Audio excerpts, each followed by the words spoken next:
Saya juga tahu banget bahwa Pak Purbaya tuh jago bela diri. Kalau nggak salah, taekwondo. Keren pokoknya.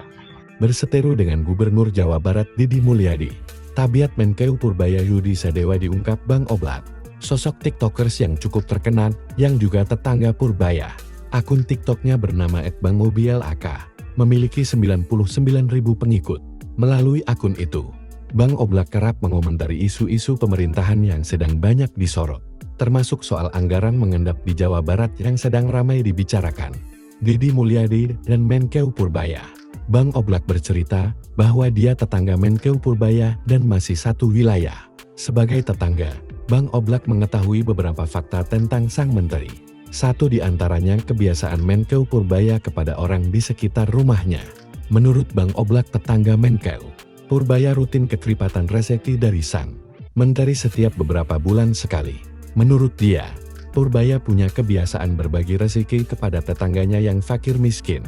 Biasanya santunan atau sedekah berupa beras dan uang sebesar Rp 300.000. Lagi rem nih tentang Menteri Keuangan yang baru nih, Pak Purbaya. Kalian nggak tahu ya bagaimana Pak Purbaya di wilayahnya, di sekitar rumahnya. Saya tahu bahwa Pak Purbaya selalu memberikan zakat, selalu memberikan sedekah kepada fakir miskin di wilayah beliau, yakni berupa beras 1 karung kecil ya per orang dan uang 300.000. Ucap Bang Oblak. Bantuan itu menurut Bang Oblak diberikan rutin setiap beberapa bulan sekali itu. Beberapa bulan sekali dan udah berkali-kali. Keluarganya memberikan bantuan ke fakir miskin di wilayah beliau.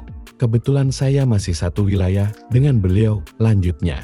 Bang Oblak juga bercerita jika Menkeu Purbaya ternyata ahli bela diri. Ia pun memuji sang tetangga dan memberikan doa terbaiknya. Saya juga tahu banget bahwa Pak Purbaya itu jago bela diri. Kalau nggak salah taekwondo. Keren pokoknya, jago bela diri, juga baik hati. Semangat Pak Purbaya, pungkasnya mengakhiri video. Video itu sontak dibanjiri pujian dari netizen. Berikut beberapa di antaranya, Masya Allah, SMG berkah barokah utek, semuanya amin. Alhamdulillah Pak Purbaya peduli kepada masyarakat di sekitarnya. Ujar netizen lainnya, masalah pantes, mekingnya Pak Purbaya bukan hanya R1, TP jalur langit.